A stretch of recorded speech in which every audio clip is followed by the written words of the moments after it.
আজ সপ্তমী। আজ আমার ঘুম সকাল সকাল ভেঙে গেছে। আসলে আমার মনে হয় যে এই পুজোর কয়েকটা দিন না ফুললি এনজয় করা উচিত, ঘুমিয়ে সময়টা নষ্ট করা উচিত না, বলুন? আশা করছি আপনারা সবাইও পুজোর এই কয়েকটা দিন পুরোপুরি উপভোগ করছেন, তাই না? আজ আমি খুব খুশি। কালকে সন্ধ্যেবেলা রিমঝিম এসেছিল। এবছরে আমাদের পুজোর জামার সংখ্যা একেবারে সমান। আমি সকাল সকাল একেবারে স্নান করে রেডি হয়ে নিয়েছি, জানেন? একটু আগে ফোন করেছিলাম সায়ন্তনী, মনামি, পিঙ্কি সবাইকে, ওরা প্রায় এলোই বলে। আমরা ডিসাইড করেছি আমরা বেরোবো সকালেই গাড়ি করে পুজোর প্যান্ডেল দেখতে। আসলে বিকেলবেলা এত ভিড়টা বেড়ে যায় না, তখন আর বেরোতে ইচ্ছে করে না। আর দেখবেন আজকাল সবাই খালি বলে কলকাতার বাইরে চলে যাবে পুজোর সময়। কেন আমি বুঝতে পারি না, আমার একটুও পছন্দ না। পুজোর সময় যদি কলকাতায় না থেকে হই হই না করে প্যান্ডেল না দেখে থাকি, তাহলে তো সেটা কি আর পুজো হলো বলুন? আর সপ্তমী বলতে মনে পড়লো কিছু দৃশ্য। আমার মনে পড়ে মাদের ভেজা চুল, শাড়িতে জলে ফোঁটা, পেতলের থালায় 3টে পেতলের বাটি, রক্তচন্দন, শ্বেতচন্দন আর সিঁদুর। আর পুরনো বাড়ি তো অনেক দরজা, আর প্রত্যেকটা দরজায় 3টে করে ফোঁটা। আর সবসময় যে মেয়েরা ফোঁটা দেয় তা না, ছেলেরা দেয়। 3টে ফোঁটা দেওয়ার আগে কেউ একটা গঙ্গা জল ছড়িয়ে দেয় একটুখানি, আর দ্বারগুলো যেন পবিত্র হয়ে যায়। হয় কিনা জানি না অবশ্য, কিন্তু দেখবেন সপ্তমী চলে যাওয়ার পর বেশ কিছুদিন ধরেই সেই ফোঁটাগুলো থেকে যায়, যেন পুজো চলে গেল কিন্তু স্মৃতিটা লেগে আছে। তাই মহা সপ্তমীর দিনে আপনাদের সবাইকে শুভেচ্ছা জানিয়ে শুরু করছি আজকের নারী। নমস্কার, আমি সায়ন্তনী। শুরু করছি আপনাদের পছন্দের প্রোগ্রাম নারী ফ্যাশন। আজ মহাসপ্তমী। আমার এবং নারীর সকলের তরফ থেকে জানাচ্ছি মহাসপ্তমীর আন্তরিক শুভেচ্ছা। পুজো তো শুরু হয়ে গেল, কেমন কাটাচ্ছেন আপনারা? কেনাকাটা শেষ হয়ে গেছে? রাত্রে বেরোবার প্রোগ্রামটা ফিক্স হয়ে গেছে তো? আসুন আজ মহাসপ্তমীর দিনে বেশ জমিয়ে আড্ডা মারা যাক। এবং আড্ডা মারার জন্য আমার সঙ্গে আছেন মোক্ষা বুটিকের শম্পা মুখার্জি। শম্পাদি নমস্কার। শম্পাদি, আপনার বুটিকের নাম মোক্ষা, হঠাৎ এই নামটা কেন?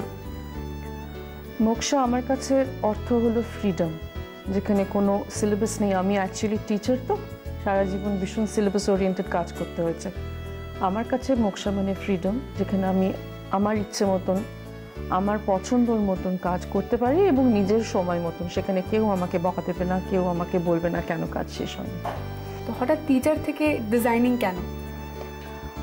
এটা আমি বহুবার আগেও বলেছি। অ্যাকচুয়ালি আমার বছর 7-8 আগে একবার একটা অপারেশনের জন্য মাস 3 ছুটি নিতে হয়েছিল, এবং সে সময় আমাকে অনেকগুলো কাজ করতে দেওয়া হয়নি। মানে স্কুল তো যেতেই পারিনি, বাড়িতে রান্না বান্না করা বা নিচু হয়ে কাজ করা বা কোনো ধরনের ফিজিক্যাল অ্যাক্টিভিটি মানা ছিল। আর আমি ভীষণ সহজে বোর্ড হয়ে যাই, আমার ভালো লাগে না যদি কাজকর্ম করতে না পারি। সেজন্য আমার মনে হলো যে আমার একটা কিছু করা দরকার। আমি দেখলাম ভীষণ খিটখিটে হয়ে যাচ্ছি, সবার উপর মেজাজ করতে শুরু করেছি। তো হঠাৎ একদিন মাকে ফোন করে বললাম একটা শাড়ি কিনে নিয়ে এসো, আমি নিজের জন্য একটা শাড়ি বসে বসে আঁকি। কারণ দেখলাম ডাইনিং টেবিলে দাঁড়িয়ে দাঁড়িয়ে ওই একটা কাজই আমার পক্ষে করা সম্ভব, যেখানে আমাকে বেন্ডও করতে হবে না, উনুনের কাছেও যেতে হবে না, এবং ডাক্তার আমাকে অ্যাকচুয়ালি না করতে পারবে না। আঁকা শিখেছিলাম অনেকদিন আগে দিদার কাছে। আমার তারপর আর বিশেষ আঁকা টাকা করিনি। মানে যবে থেকে বিয়ে হয়েছে, যবে থেকে চাকরি বাকরি করছি, তবে থেকে আঁকার সাথে যে খুব একটা সম্পর্ক আছে তা নয়। তবে আঁকতে পারি এবং আঁকতে ভালোবাসি এবং বাসতাম। এবং তখন ব্যবসার কথা ভাবিনি, জাস্ট ভাবলাম যে ঠিক আছে, একদম ভালো লাগছে না, নিজের জন্য একটা শাড়ি বানাই দেখি কেমন হয়। বানালাম, ভালোই হয়েছিল। তারপরে আমার এক কাজিন যে কানাডায় থাকতো, সে আমাকে বললো যে তুই আমাকে কটা জ্যাকেট বানিয়ে দে, ওদের ওখানে লোকেরা ভীষণ জ্যাকেট পছন্দ করে, আমি ওখানে নিয়ে যাব। ওই তার থেকেই শুরু। ওই তার জন্য জ্যাকেট বানালাম, ওটা দেখা দেখি বন্ধু বান্ধবরা বললো শাড়ি বানা শাড়ি বানা, সেখান থেকে শুরু। তার মানে আপনি শাড়ির উপরে কি খালি পেন্টিংই করেন?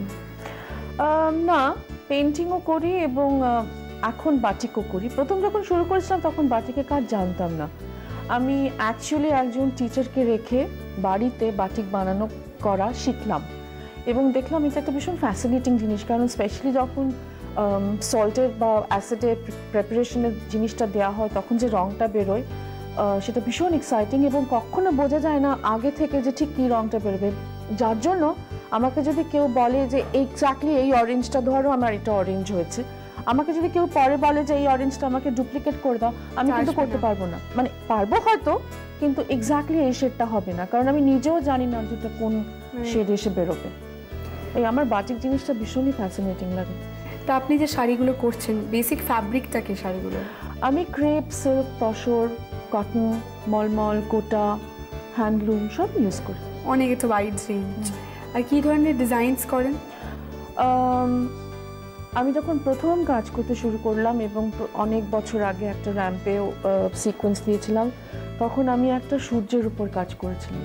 বিভিন্ন দেশে বিভিন্ন সিভিলাইজেশনে কী করে সূর্যকে ওয়ার্শিপ করে, এটা আমার কাছে একটা বেশ একটা ফ্যাসিনেটিং সাবজেক্ট মনে হয়েছিল। হ্যাঁ, এটা আমি রীতিমতন পড়াশোনা করেছিলাম তখন, মানে যে বিভিন্ন সিভিলাইজেশন, বিভিন্ন দেশ, সেটার একটা রেঞ্জ বানিয়েছিলাম, মানে দুপাট্টার উপরে, শাড়ির উপরে, এবং প্রত্যেকটার সাথে আমি ম্যাচিং অ্যাক্সেসরিজও করেছিলাম। তো আমাদের দেশের সূর্যমণ্ডল থেকে শুরু করে ইজিপশিয়ান সান, চাইনিজ সান, মেক্সিকান সান, সব রকম কাজ আমি, মানে সব রকম সূর্যকে আমি দুপাট্টার উপরে বা শাড়ির উপরে এঁকেছিলাম। তো আমার ওই ধরনের কাজ খুব ভালো লাগে, যেখানে একটা বেশ নিজেকে একটু খেটে পড়াশোনা করতে হয়, নানা রকম জিনিস ইনভেস্টিগেট করতে হয়, রিসার্চ করতে হয়।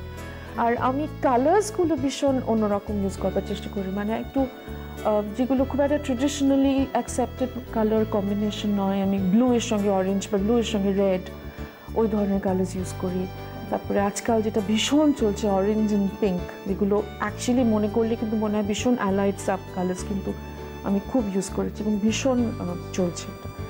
তবে আমি সব কালার্স ইউজ করি। আমার এই যে ফ্যাশন গুরুরা বলে দিল যে এখন red is the season, colour of the season ইত্যাদি, আমার ওগুলো খুব একটা ভালো লাগে না, কারণ আমি মনে করি প্রত্যেক মানুষেরই নিজস্ব একটা কালারের প্রেফারেন্স রয়েছে।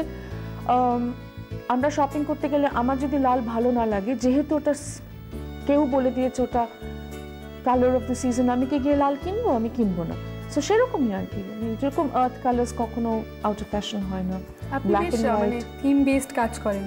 থিম বেস কাজ করতে ভালোবাসি, এবং যদি অ্যাক্সেসরিজও চাই, যেমন অ্যাক্সেসরিজও করেন? হ্যাঁ, আমি টেরাকোটার পেন্ডেন্টস বানাই।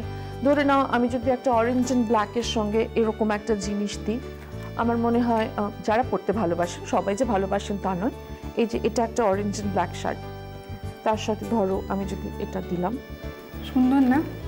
ভীষণ ভালো। এটা কি কাজ রে? এই কাজটা কি কোনো নাম আছে? না, এই দেখো না, আমার যখন যেখানে যে ইচ্ছে যা ইচ্ছে, কিছু যে বললাম আমার সিলেবাস ভালো লাগে না আমার। হ্যাঁ, আমি যে শাড়িটা পরে আছি এটাও কিন্তু ওনারই ক্রিয়েশন। এটা এই কাজটার কি কোনো নাম আছে? এটা ওয়ার্লি পেইন্টিং। হ্যাঁ, এটা অ্যাডাপ্টেড ফ্রম মহারাষ্ট্রের যেটা কি? হ্যাঁ। আচ্ছা, আর অ্যাক্সেসরিজটাও তো ডেফিনেটলি ওনারই ম্যাচ করা। হ্যাঁ। আচ্ছা, এটার প্রাইস কত? এগুলো আমার সিল্কগুলো সবই প্রায় 2,500। এই শাড়িটার কালার ইফেক্টটা খুব ভালো, একটা ভীষণ ওয়াটার ইফেক্ট এসছে। এটা কিভাবে করেছেন? এক্স্যাক্টলি যেটা বললে, জল দিয়েই তৈরি। এই পুরো জিনিসটা কালারটা দেওয়ার পরে অনেক জল দিয়ে এটাকে স্মাচ করে নিয়ে আই লেট ইট ড্রাই, তারপরে এই সাদাগুলো দিয়ে এই মোটিভগুলোকে করা হয়, এবং যার জন্য এটা বেশ একটা জলে একটা ব্যাপার হিসেবে দাঁড়ায়। হ্যাঁ, এটা পাড়, এটা আঁচল, এটা ব্লাউজ পিস। এটার দামটা কত? ওই মোটামুটি ওই একই দাম, 2,500-এর একটু কম আর একটু বেশি। আমার খুব একটা শাড়ির ইন্ডিভিজুয়াল প্রাইসিং এর তফাৎ হয় না, আমার ক্লাসেসের তফাৎ হয়। ক্রেপের এর থেকে দাম বেশি, কটনের অবভিয়াসলি থেকে দাম কম, এরকম। তা আপনার কি মনে হয় আজ মহাসপ্তমীর দিনে, তারপর অষ্টমী, নবমী, একজন নারীর পুজোর সময় কি ধরনের সাজা উচিত? দেখুন, আমার মনে হয় পুজোর সময় মানুষের যত সাজগোজ করবার ইচ্ছে প্রাণে থাকে করে ফেলা উচিত, কারণ এই একটা সময় বাঙালিদের পক্ষে, আজকাল তো থেকে অবাঙালিরা, আমার স্কুলের অনেক অবাঙালি ছাত্রীরা ভীষণভাবে পুজো এনজয় করে এবং আমাদের থেকে বেশি ঠাকুর দেখে তারা। তাই সাজাগোজাটা আমার মতে কমপ্লিটলি পার্সোনাল, যার যেরকম ইচ্ছে। তাই দিনের বেলায় টাঙ্গাইল লাল টাল, সাদা লাল ভীষণ চলে, এবং সন্ধ্যেবেলায় খুব গর্জিয়াস দেখতে, খুব এক্সপেন্সিভ সিল্কস বা ক্রেপস বা কাঞ্জিভারামস, যার যেরকম ইচ্ছে, কমপ্লিটলি পার্সোনাল। ভীষণ ভালো লাগলো আপনার সঙ্গে কথা বলে। আশা করি আপনাদেরও ভালো লেগেছে। দিদির সাথে যদি যোগাযোগ করতে হয় আমাকে লিখে পাঠাবেন, তাছাড়াও কিন্তু লিখবেন, বলবেন যে আমাদের প্রোগ্রাম আপনাদের কীরকম লাগছে। আরেকবার মহাসপ্তমীর আন্তরিক শুভেচ্ছা জানাচ্ছি। কম্পিটিশনের কথা মনে আছে তো? আর এখন তো আপনাদের কম্পিটিশনে আরেকটু নাড়াচাড়া করা উচিত। পুজোর সময় তো সবাই একটু রিল্যাক্স মুডে আছে, ক্রিয়েটিভিটিটা বেশি ভালো হবে। আপনাদের যে স্যাম্পল ডিজাইনগুলো আছে সেগুলো আমাদের পাঠান, সেগুলো থেকে আমরা বেছে নেবো বেস্ট ডিজাইনটা, এবং সেটা যদি আপনার হয় আপনি সুযোগ পাবেন আমাদের প্রোগ্রামে আসার এবং আমার সাথে জমিয়ে আড্ডা মারার। আজ তো বিকেলবেলা আমরা ঘুরতে বেরোবো, দুপুরবেলাটা একটু বোরিং লাগে, তাই না? চলুন আমার সাথে একটু মার্কেটটা ঘুরে আসবেন।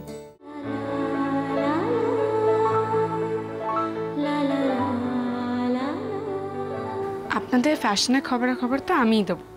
সেই খবরাখবর দেওয়ার জন্য আমি আজকে চলে এসেছি গড়িয়াহাটের রাধালয়। আচ্ছা, আমরা যেখানে বাটিক শাড়িগুলো দেখছি, এটা জেনারেলি কি ফ্যাব্রিকের উপরে হয়?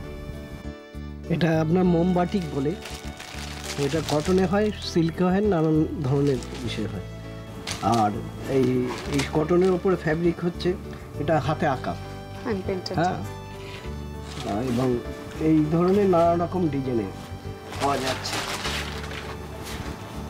আচ্ছা, আমি যেটা দেখতে পাচ্ছি এখানে একটা রাধাকৃষ্ণ আছে, এদিকে একটু একটা মূর্তি মতো আছে। সবসময় কি এরকম মানে মানুষের ছবি হয়, মানে কোনো অ্যাবস্ট্রাক্ট কিংবা একটু অন্য ধরনের জিওমেট্রিক্যাল ফিগারস হয় না? বিভিন্ন রকমের হয়। আচ্ছা, আমি জিজ্ঞেস করছিলাম যে এগুলোর দাম রেঞ্জ কিরকম হয়? কটনে আপনার 350 থেকে শুরু, আর মোমবাটিক যেটা, আর এই সিল্কে আপনার ধরুন 800, 850 থেকে 1200, 1400। সিল্কের জন্য দামটা বেশি।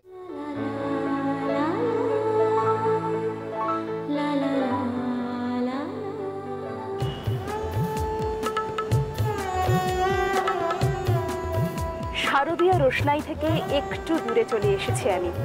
এখন আমি গঙ্গাবক্ষে MV অহল্যায়। এখান থেকে কলকাতার দ্রষ্টব্য স্থানগুলি অসাধারণ দেখতে লাগছে। আজ মহাসপ্তমী। গিন্নিবাণীরা কাস্তাপের শাড়ি আর আকুঞ্চ গয়নায় নিজেদেরকে সাজিয়ে অঞ্জলির প্রতীক্ষায়, আর পুরুষেরা পাঞ্জাবিতে সুসজ্জিত হয়ে এদিক ওদিক। পুজোয় চাই নতুন জুতো। এই বিজ্ঞাপনের মোড়কে কচিকাচারা পুজোর উপলক্ষে পাওয়া এক্সট্রা ক্যাশ নিয়ে মেতে উঠেছে পরিক্রমায়। আমরা এখন ভিভাজা ইনল্যান্ড ওয়াটারওয়েজ লিমিটেডের ডিরেক্টর মিস্টার সিদ্ধার্থ রক্ষিতের সাথে কথা বলবো। নমস্কার সিদ্ধার্থদা। সিদ্ধার্থদা, আপনি এই জলবিহারের যে কনসেপ্ট, এটা আপনার কাছে কি করে এলো? আমাদের এই কনসেপ্টটার সম্বন্ধে বলতে হয়, কয়েকদিন আগে বিখ্যাত স্থপতি চার্লস কুরিয়ার কলকাতা শহরে এসেছিলেন। তিনি একটি উল্লেখযোগ্য মন্তব্য করেন। সেই মন্তব্যটি ছিল যে শহরের মাঝখান থেকে এরকম একটা সুন্দর নদী যাচ্ছে, কিন্তু শহরবাসীর সঙ্গে এই নদীর যোগাযোগ ভীষণই কম। আমরা ধন্যবাদ জানাচ্ছি মিলেনিয়াম পার্ক কর্তৃপক্ষকে, যাদের মাধ্যমে শহরের বেশ কিছু লোক নদীর পাড়ে আসছেন, এবং আমাদের একটা ছোট্ট প্রয়াস হচ্ছে সেই পাড়ের লোকেদের নদীর মাঝখানে নিয়ে আসা। এই নদীর মাঝখানে নিয়ে আসতে যাওয়ার জন্যে আমাদের এই লঞ্চ অহল্যা। তার মধ্যে দিয়ে পাড়ের লোকেরা নদীর মাঝখানে আসছেন, নদীর দুধারের শোর লাইন দেখছেন, এবং সেই একটা পুরনো দিনের একটা আমেজ বা মেজাজ, বজরায় চড়ে আগে যে সমস্ত বড় বড় লোকেরা ঘুরতেন, সেই মেজাজটাকে একটা ধরার চেষ্টা করা, তবে কিনা সমস্তটাই সাধ্যের মধ্যে। এই ব্যাপারটাকে মাথায় রেখেই আমরা এই অহল্যা লঞ্চটাকে ট্যুরিজমের পারপাসে, লোককে ঘোরানোর পারপাসে আমরা এটাকে প্রমোট করার চেষ্টা করছি। আচ্ছা, আপনারা এই জলবিহারটিকে বলছেন first luxury cruise launch on the Hooghly, তো এতে কি কি ফেসিলিটিস পাওয়া যাচ্ছে? কী কী আছে প্রথমে বলে নিই। একটা লোয়ার ডেক আছে, আপার ডেকে একটা এসি হল আছে, তার সামনে একটা ছোট্ট লাউঞ্জ মতো আছে, পেছনে একটা লাউঞ্জ মতো আছে। এছাড়া আমাদের এই লঞ্চের PA সিস্টেম রয়েছে। এখানে অনেকগুলো সেমিনার, কনফারেন্স, এগুলোর জন্য এই লঞ্চটাকে লোকে ইউজ করছে, এবং অনেক লোক পার্টি নিজেদের ইনফর্মাল গ্যাদারিংয়ের জন্য এটাকে ইউজ করছে। মোটামুটি সমস্ত ফেসিলিটি যেটা গঙ্গাবক্ষে দেওয়া সম্ভব, আমাদের এখানে ফোনও রয়েছে, সেই সমস্ত কটা ফেসিলিটি আমাদের এর মধ্যে আছে। সিদ্ধার্থদা, আপনাদের এই বিভিন্ন প্যাকেজ সম্পর্কে যদি আমাকে একটু বলেন। আমরা আপাতত 3 ধরনের প্যাকেজ চালাচ্ছি। একটা হচ্ছে লঞ্চটাকে ভাড়া দেওয়া ঘন্টার ভিত্তিতে, মিনিমাম অফ 3 আওয়ার্স আমরা এটাকে ভাড়া দিই, এটা এক ধরনের ব্যবহার। আর একটা হচ্ছে যে আমরা মহানগর ক্রুজ বলে একটা ক্রুজ রিসেন্টলি চালু করেছি। সেটা হচ্ছে সকাল 10:30টার সময় লঞ্চটা আমরা ছাড়ি। এই লঞ্চটা 10:30টা থেকে বেলুড়ের দিকে রওনা হয়, এবং বেলুড়ে 11:30 নাগাদ পৌঁছে সেখানে একটা 45 মিনিটের মতো স্টপ ওভার আমরা দিই। তারপরে দক্ষিণেশ্বরের দূর থেকে দক্ষিণেশ্বর দেখিয়ে আমরা আবার ভিত্তিপথে বটানিক্যাল গার্ডেন্স এবং ক্যালকাটা ডক সিস্টেম দেখিয়ে নিয়ে আমরা আবার ফিরে আসি। মাঝখানে এই ক্রুজের মাঝখানে আমরা ব্রেকফাস্ট দিই, এবং মোটামুটি ভালো লাঞ্চ দিই একটা। এই প্যাকেজটার জন্য আমরা আপাতত 250 টাকা মূল্য ধার্য করে রেখেছি। হয়তো অচিরে এটা একটুখানি রিভাইজ করতে হবে। আর এছাড়া আরেকটা আমরা প্যাকেজ ট্যুর করাই, সেটা হচ্ছে যে প্রত্যেক শনিবার রবিবার আমরা এই মিলেনিয়াম পার্ক থেকে, আমরা এই মুহূর্তে মিলেনিয়াম পার্কে আসছি, মিলেনিয়াম পার্ক থেকে মিলেনিয়াম পার্কের দর্শকদের নিয়ে একটা 8 ঘন্টার মতো ছোট্ট ট্রিপ করি। এই হাওড়া ব্রিজ এবং দ্বিতীয় হুগলি ব্রিজের মাঝখানে একটা ছোট্ট ট্রিপ করি। এই মোটামুটি আমাদের 3 ধরনের প্রোগ্রামটা আপাতত আছে। আচ্ছা সিদ্ধার্থদা, মহানগর ক্রুজের কনসেপ্টটা তো আপনার একদম নতুন কনসেপ্ট, তো জলের সাথে সম্পর্ক আপনার কতদিনের? অ্যাকচুয়ালি জলের সঙ্গে সম্পর্ক আমাদের অনেক দিনের, প্রায় বছর 40-এর। আমরা বেসিক্যালি তেল পরিবহন করি। আমাদের তৈলবাহী কিছু জাহাজ আছে যেগুলো নদীতে চলাচল করে। আমরা সমস্ত অয়েল কোম্পানি, ভারতবর্ষের Indian oil, Bharat petroleum, Hindustan petroleum এবং আইবিপি যারা তেল কোম্পানি, তাদের হয়ে আমরা তেল পরিবহন করে থাকি হলদিয়া রিফাইনারি থেকে বজবজ কলকাতায়। এবং আমাদের জাহাজ, যে সমস্ত বড় বড় জাহাজ কলকাতা পোর্টে কিংবা হলদিয়া পোর্টে আসে, তাদের গায়ে গিয়ে তাদের প্রয়োজনীয় তেল সেটাও আমরা সরবরাহ করে থাকি।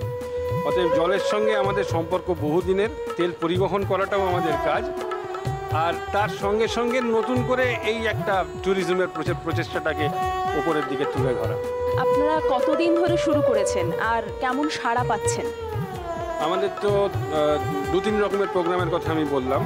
তার মধ্যে যে সমস্ত এই পার্টি, সেমিনার, কনফারেন্স এইগুলো সেগুলো প্রায় আমরা বছর 3 শুরু করেছি এবং বেশ ভালোই সাড়া পাচ্ছি। বিভিন্ন কর্পোরেটস এবং নামি দামি কর্পোরেটসরা আমাদের এই লঞ্চটাকে ইউজ করেছেন এবং তারা সন্তুষ্ট বলেই আমার ধারণা, এবং তারা বারেই ফিরে আসছেন।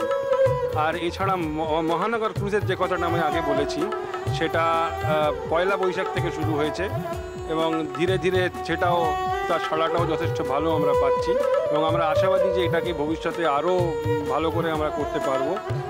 এবং এটাকে আমরা শুরুই রেখেইছি এরমভাবে যাতে আপনারা সিনেমা দেখতে না গিয়ে লঞ্চে উঠে পড়ুন, খাওয়া দাওয়া করুন, বেড়াতে থাকুন, লঞ্চের বুক থেকে কলকাতার শোর লাইনটাকে উপভোগ করুন। এরপরে আর তাছাড়া মিলেনিয়াম পার্ক থেকে আমরা যে ক্রুজটা করি প্রত্যেক শনিবার রোববার, সেই সাড়াটাও যথেষ্ট ভালো। প্রায় আমরা 1000 লোকের কাছাকাছি আমরা বোধহয় পারাপার করি। 1000 খানেক তো বটেই, মাসে প্রায় 1010 কখনো কখনো হয়ে যায় এই শনি রোববার মিলিয়ে। এটা বোধহয় চলতেই থাকবে। এটা যথেষ্ট, পরিভাষায় যাকে বলে হিট করে যাওয়া, সেটা হিট করে গেছে। আজকে তো মহাসপ্তমী, তো এই সপ্তমী, এরপরে তো পুজোর আরও অষ্টমী, নবমী, দশমী এরম দিনগুলো আছে। তো আমাদের বাঙালি আম জনতা সকলকে আপনাদের এই জলবিহার কি বিশেষ ফেসিলিটি দিচ্ছে? আমরা প্রত্যেক বছরই গত কয়েক বছর ধরে বিসর্জনের দিন, দশমী এবং কোনো সময় একাদশীর দিন আমরা লঞ্চে করে যারা উৎসাহী জনতা তাদেরকে নদীর মাঝখান থেকে বিসর্জনের যে দৃশ্যটা, সেই দৃশ্যটাকে আমরা দেখাই। তার জন্য আমরা একটা বিশেষ ব্যবস্থা করি এই লঞ্চে করে ঘোরাবার। এবং এছাড়াও এবছরে আমাদের একটা ইচ্ছে আছে যে এই অষ্টমী নবমী নবমীর মধ্যে আমরা একটা মহানগর ক্রুজ করব। সেটা নির্ভর করছে অনেকটা সাড়া পাওয়ার উপরে, তবে হয়তো আমরা এটাকে নামিয়ে ফেলতে পারবো। যদি কেউ যোগাযোগ করতে চায় তাহলে আপনাদের কন্ট্যাক্ট নাম্বারটা একটু বলবেন প্লিজ। এই পুজোর মধ্যে তো আমাদের অফিস ছুটি, কিন্তু তবুও আমাদের আছেন সঞ্জয় সেন, তার সঙ্গে যোগাযোগ করা যেতে পারে। সঞ্জয় সেনের মোবাইল নাম্বার আমি বলে দিচ্ছি, 9433064292। এই নাম্বারে যোগাযোগ করলে সঠিক প্রোগ্রামটা কিভাবে কখন হচ্ছে সে ব্যাপারে জেনে নেওয়া যাবে। আমরা এইটুকু বলতে পারি যে আমাদের লঞ্চে যারা আসবেন তারা এটাকে উপভোগ করতে পারবেন এবং তাদের স্বাদটা যদি হয়, সাধ্যের দায়িত্বটাকে লক্ষ্য রাখার দায়িত্ব আমরা নিতে পারি। দেখলেন তো, আমরা কিন্তু সকলে মিলে এই মহাসপ্তমীতে ভীষণভাবে এনজয় করলাম এই জলবিহার। আপনারাও যদি পুজোর আর বাকি 3টে দিন এভাবেই এনজয় করতে চান, জলদি বেরিয়ে পড়ুন, একদম আর স্থলে নয়, এবার জলে। আরেকবার করে বলে দিচ্ছি contact number. Sanjay Sen, mobile number হলো 9433064292, 9433064292। সত্যি অসাধারণ এই জলবিহার। উৎসবের দিনগুলিতে কলকাতার বুকে বসে এরকম জলবিহার কিন্তু সত্যি অসাধারণ। তার উপরে ধরুন ট্র্যাডিশন, হেরিটেজ এবং মডার্ন এমিনিটিস সমস্ত কিছু মিলেই মিশে একাকার। এবার পুজোয় আমাকে খুঁজুন, তাহলে পেতে পারেন আরো আরো অনেক এরকম জিনিস।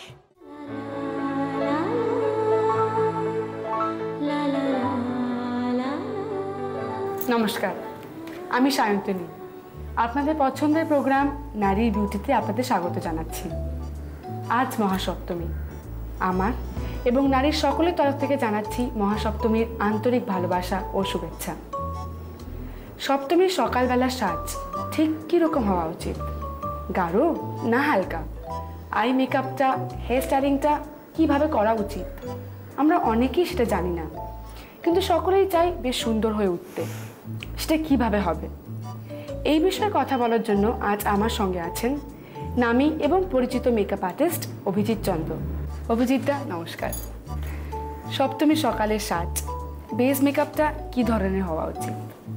আমি সকালে সাজে আমি প্রত্যেককেই বলি যে বেসটা সকালে সাজের ক্ষেত্রে হালকা করতে, কারণ প্রথমত বেস যদি ভারী হয় সকালবেলা তাহলে প্রচণ্ড বাজে দেখতে লাগে, একটা আর্টিফিশিয়াল লুক আসে, আর সানলাইটে প্রচণ্ড রিফ্লেক্ট করে ব্যাপারটা। তো আমি সেই ক্ষেত্রে সকালবেলা হালকা বেস করতেই বলবো। আর এখন আমাদের কনসেপ্টটাও মোটামুটি চেঞ্জ হয়ে গেছে। এখন একটা নো মেকআপ লুক। হ্যাঁ, নো মেকআপ লুক। এখন কনসেপ্টের কথাটা হলো দ্য থিন ইজ ইন, মানে যত কম তত ভালো। হ্যাঁ, আগে আজ থেকে 10 বছর আগে আমরা যেরকম মোটা মেকআপ বা চড়া বেস দেখতে পেতাম, আজকাল তুমি দেখবে না যে কারোর ক্ষেত্রেই সেটা রয়েছে, কেউই অতটা মেকআপ পছন্দ করে না। তা আমরা দেখি আজকে আমাদের মডেলের উপরে কি করা হচ্ছে। আই মেকআপটা করবার আগে আমি চোখের তলায় পাউডার ব্লেন্ড করে নেব, মানে লাগিয়ে রাখবো, থেপে লাগিয়ে রাখবো।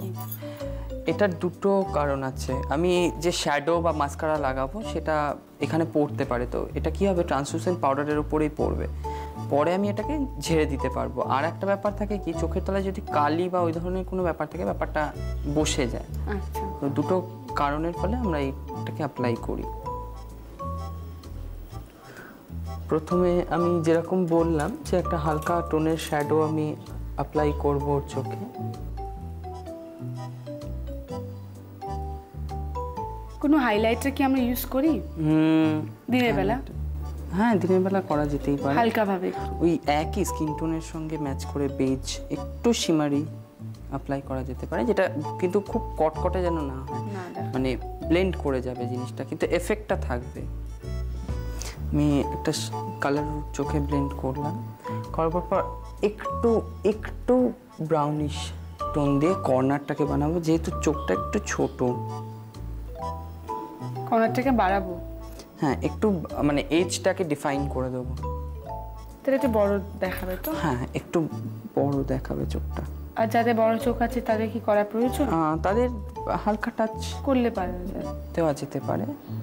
আর ম্যাট ফিনিশ হোয়াইট দিয়েও না হাইলাইট করা যায় দিনের বেলা। ম্যাট ফিনিশ মানে হোয়াইট বা ম্যাট ফিনিশ গোল্ড, বেশি চিকচিকে ভাব যেটা না হয়।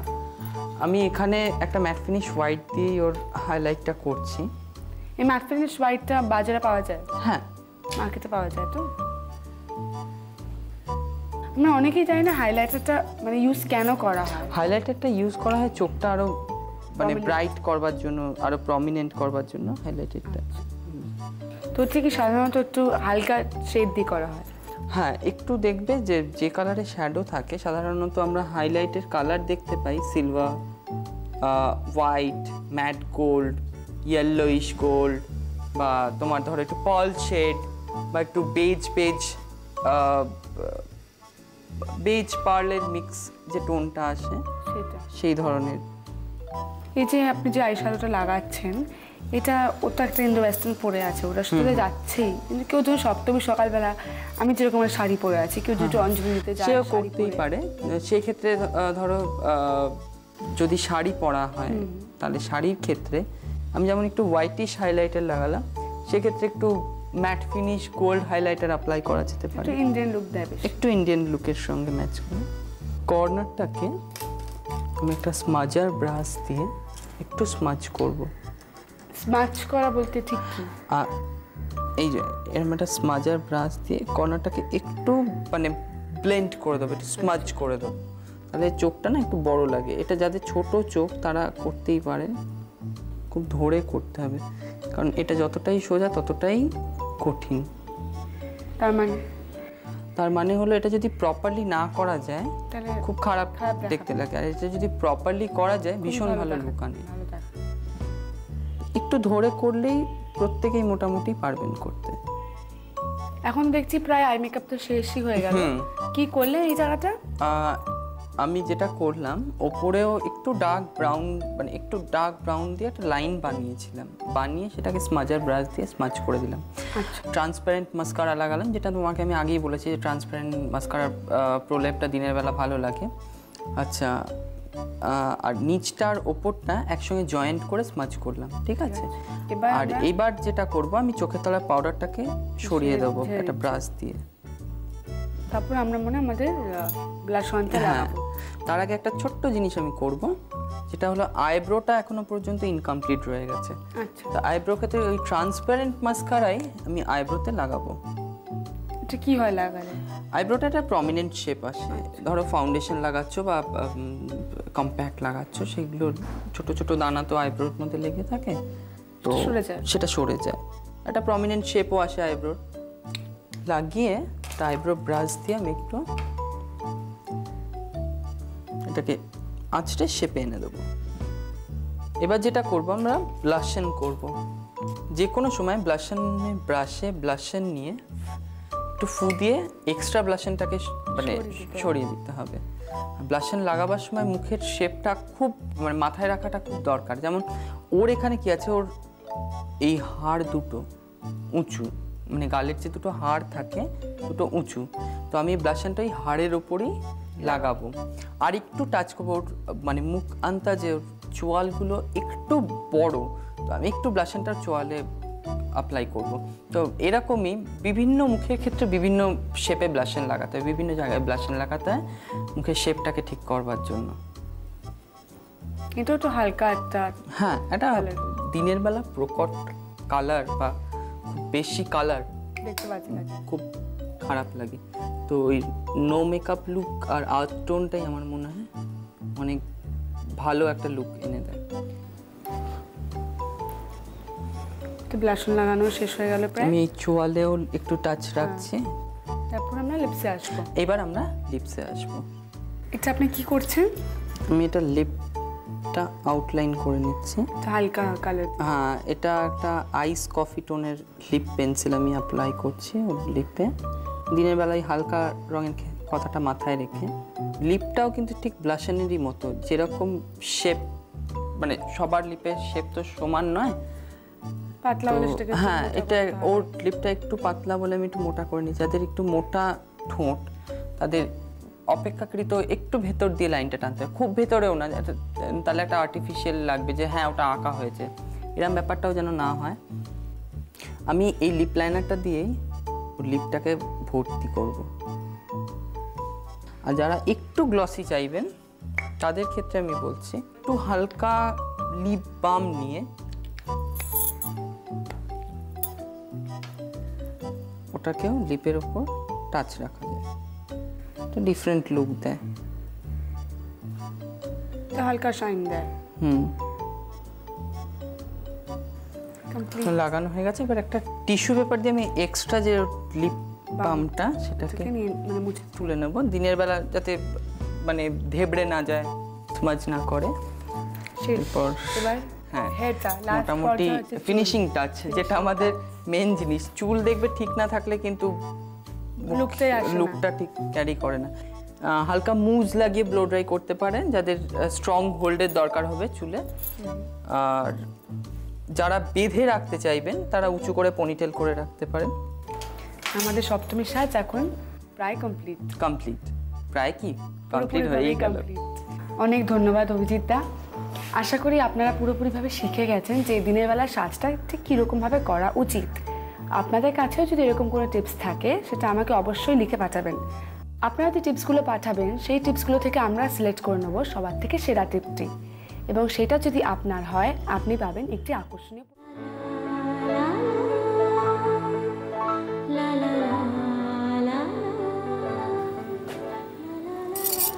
নমস্কার, আমি মনামি আর আমার বন্ধু পিঙ্কি, আমরা দুজনে নারীর রান্নাঘর নিয়ে আপনাদের সামনে চলে এসেছি।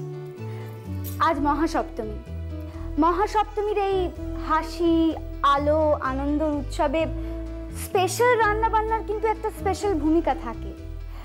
দেখুন, পেটে না খেলে কিন্তু হাজার মজাও পাঞ্চে হয়ে যেতে বাধ্য।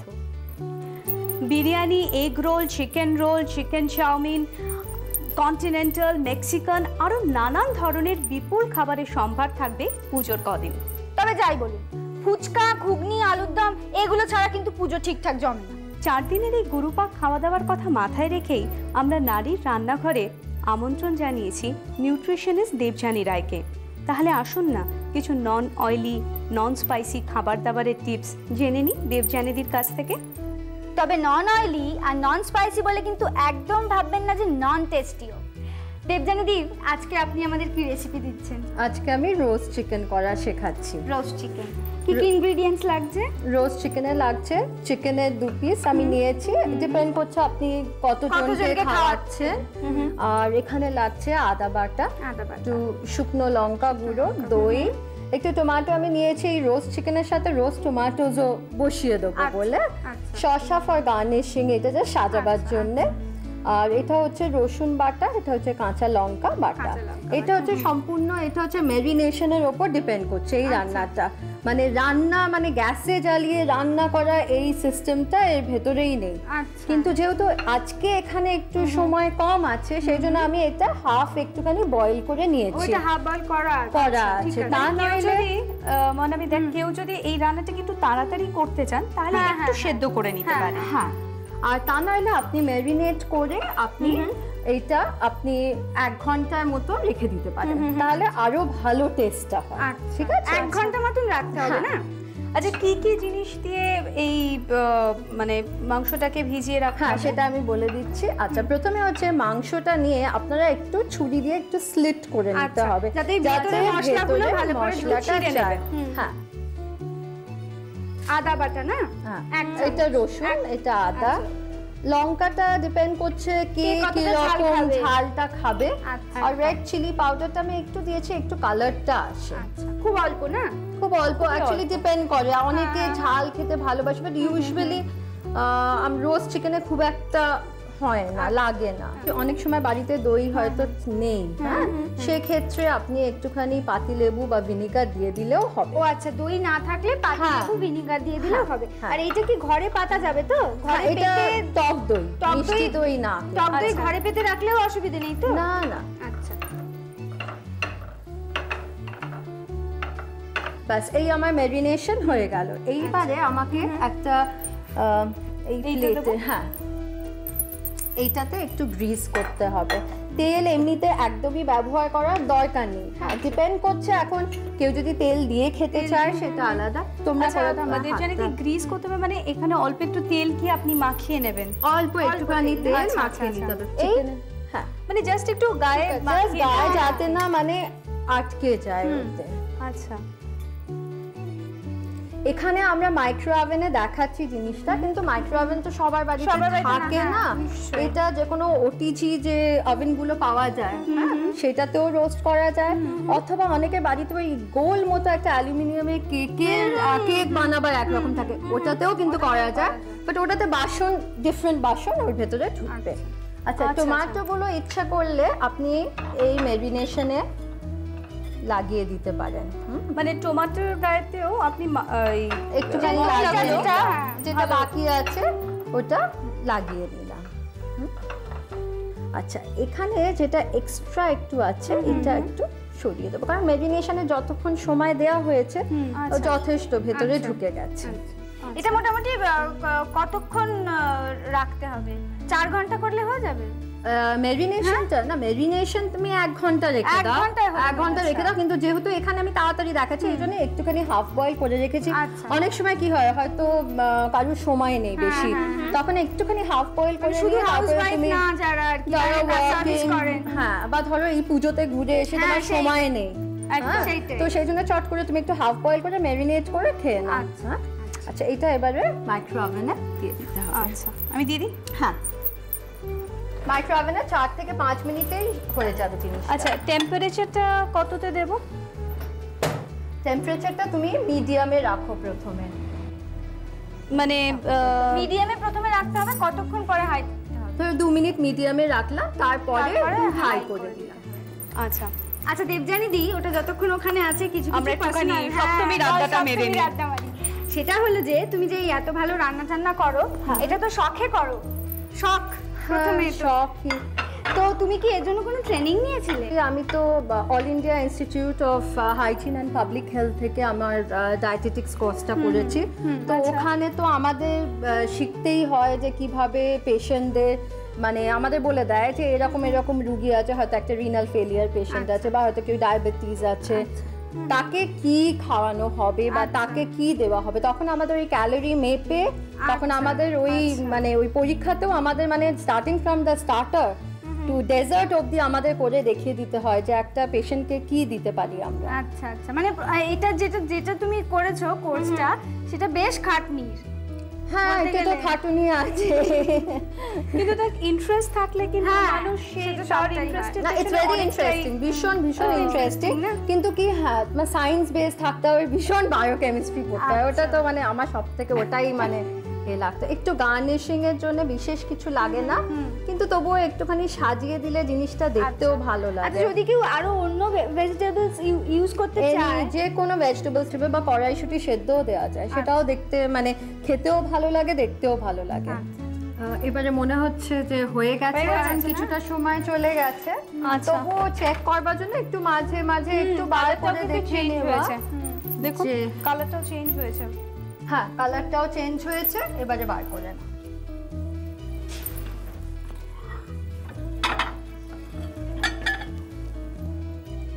এটা একটা অন্য একটা প্লেটে সার্ভ করলে ভালো হয়, কারণ যেহেতু চিকেনটা অনেকটা জল বেরোয় কাঁচা চিকেন বলে, সেই জন্যে এটা অনেক সময় অনেকে এই স্যুপটা খেতে কিন্তু ভালোবাসে। স্যুপ জিনিসটা মনামির খুব ফেভারিট। চিকেনটা আগে একটু চেরা চেরা ছিল বলে দেখ ভেতরগুলোতে মশলাটা চলে যায়, একটু বেশ লাল লাল কালারটা হয়েছে। টমেটোটা একটু অ্যাকচুয়ালি এই হয়ে গেছে, কিন্তু এগুলো কিন্তু খেতে বেশ ভালোই লাগে। সমস্ত রকম কালার কি সুন্দর প্লেটে লাগছে। ব্রাউন আছে, গ্রিন আছে, রেড আছে, শেষ হয়ে গেছে। এটা কেউ পেপারও দিয়ে ইউজ করতে পারে, ওপরে একটুখানি পেপার ছড়িয়ে দিয়েও খেতে পারে, বা paper, white paper, black pepper, যে কোনো জিনিস, যে কোনো মরিচ আপনি ইউজ করতে পারেন। বাস, এটা এবার শেষ। তাহলে আমরা টেস্ট করতে পারি? হ্যাঁ, সেটাই বলতে যাচ্ছিলাম। এটা বোধহয় আমার মনে হয় আমি তো খেলে শুধুই খাবো। এটা ব্রেড দিয়েও খেতে পারো, ব্রেড রোল বা ব্রাউন ব্রেড, বা এমনি জাস্ট ব্রেড এন্ড বাটার। যদি কেউ বাটার না খেতে চায় তাহলে জাস্ট প্লেন টোস্ট, যে কোনো ভাবে। মানে শুধু পাউরুটি টোস্টের সাথে এটা কিন্তু দারুণ, ভীষণ ভালো। মোস্টলি সবাই কিন্তু টোস্ট বা ব্রেড রোলের সাথেই কিন্তু এগুলো খায়।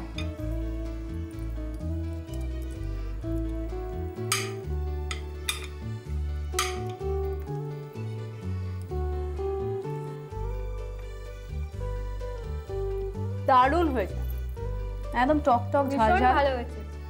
হ্যাঁ, তাই না? টক টক ব্যাপারটা আগেই এসছে। এটা এসছে মনে হয় টমেটোটার জন্য, না? হ্যাঁ, টমেটোটা এসে ছিল বল সেই জন্য। রোস্ট চিকেন করতে আমাদের লাগছে মুরগির মাংস 2 থেকে 3 টুকরো, দই 2 থেকে 3 টেবিল চামচ, লঙ্কা গুঁড়ো, আদা বাটা, রসুন বাটা, কাঁচা লঙ্কা বাটা। মাংসের টুকরোগুলিতে দই, লঙ্কা গুঁড়ো, আদা বাটা, রসুন বাটা, কাঁচা লঙ্কা বাটা ও নুন মাখিয়ে 3 ঘন্টা রেখে দিন। বেকিং পাত্রে তেল মাখিয়ে মাংসগুলি রাখুন, 10 মিনিট বেক করতে দিন। হয়ে গেলে স্যালাডের সাথে গরম গরম পরিবেশন করুন। ভীষণ ভালো খেতে হয়েছে। আমার মনে হয় সপ্তমীর দিন সন্ধেবেলা এই রান্নাটা, রোস্ট চিকেন, এই রান্নাটা খুব ভালো একটা প্রিপারেশন, মানে খুব অল্প সময়েও হয়েছে একদম। সেই জন্য আপনাদের বাড়িতে নিশ্চয়ই এখন অনেক গেস্ট এসছে, বা যদি নাও এসে থাকে, আপনাদের নিজেদের খাওয়ার জন্য কিন্তু খুব ভালো খাবার। কিংবা কখনো যদি একটু হালকা ধরনের চিকেন প্রিপারেশন রান্না করতে চান বা কাউকে খাওয়াতে চান, তার জন্য কিন্তু এটা একদম আইডিয়া। মানে সপ্তমী পুরোটাই হালকা হালকা। তো তাহলে আপনারা রেসিপিটা লিখে নিয়েছেন, আপনারা তৈরি করে ফেলুন, খান, আমাদের চিঠি লিখে জানান কেমন লাগলো। আর পুরস্কারের ব্যাপার যেটা আছে সেটা তো আপনারা জানেনই, আপনাদের অনেক চিঠি পাচ্ছি, আরও চিঠি লিখুন, কারণ আপনারা যেসব রেসিপিগুলো চিঠিতে লিখবেন সেটার মধ্যে যেটা সেরা হবে তাকে তো আমরা পুরস্কার দেব, আর সুযোগ দেব আমি মনামি আর ও পিঙ্কি আমাদের সাথে নারীর রান্নাঘরে রান্না করার। তো আজকের মতন যেতে হবে, আবার পরের দিন আপনাদের সাথে দেখা হবে অষ্টমীর দিন সকালে। কিন্তু তার আগে বলি, আপনারা ঠাকুর দেখতে যাবেন তো? যাবে। আমরাও ঠিক করেছি যে আজকে একটা প্ল্যান করছি যে ঠাকুর দেখতে যাব। তো আপনারাও বেরিয়ে পড়ুন, ঘুরে আসুন, ঠাকুর দেখুন, খুব মজা করুন, বন্ধুদের সঙ্গে আড্ডা মারুন। আমাদের ভিড়ের মধ্যে খুব সাবধান, স্পেশালি যদি ছোট ছোট বাচ্চা সঙ্গে থাকে, তাদের হাত একদম ছাড়বেন না। তাহলে ভালো থাকবেন, নমস্কার।